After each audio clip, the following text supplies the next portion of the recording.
মাত্র একদিনের মধ্যেই আমরা এই ছোট্ট পথসভা এখানে করছি।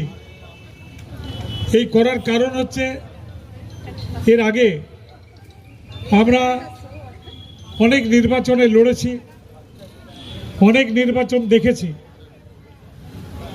মানুষ নির্বাচনে ভোট দেন, আজকে কোনো পার্টি জয়ী হয়, কোনো পার্টি হেরে যায়।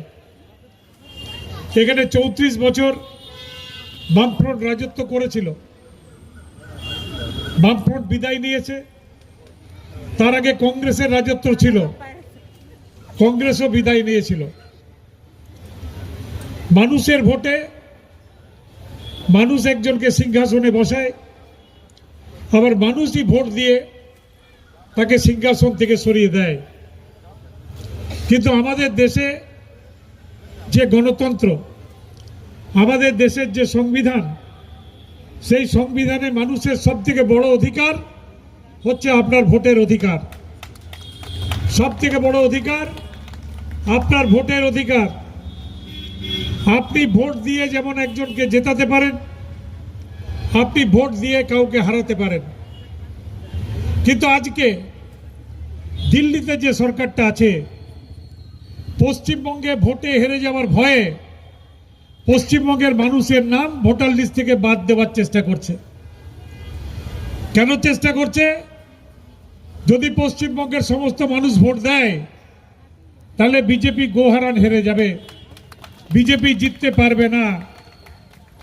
সুতরাং কত মানুষকে নাম কাটতে হবে, কত মানুষের নাম ভোট থেকে বাদ দিতে হবে, এটা ছক কষে তারা অন্যান্য রাজ্যের কিছু অফিসারকে অবজারভার করে তৈরি করে আজকে পশ্চিমবঙ্গে পাঠিয়েছে এসআইআর করতে।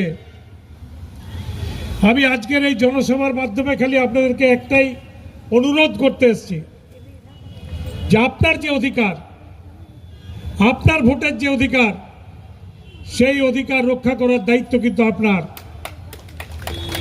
আজকে আমাদের রাজ্যে যে কোনো বিধানসভায় শতকরা 50% মানুষকে আজকে বাংলাদেশি প্রমাণ করার চেষ্টা হচ্ছে।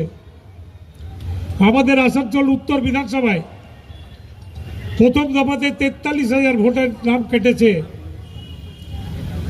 প্রায় 13,000 নাম কেটেছে যারা মৃত, আমাদের বলার কিছু নেই। প্রায় 13,000 নাম কেটেছে যারা পার্মানেন্টলি শিফটেড, অর্থাৎ পশ্চিমবঙ্গে নাম ছিল, বর্তমানে অন্য জায়গায় নাম আছে। প্রায় 15,000 নাম কেটেছে যারা আনট্রেসেবল।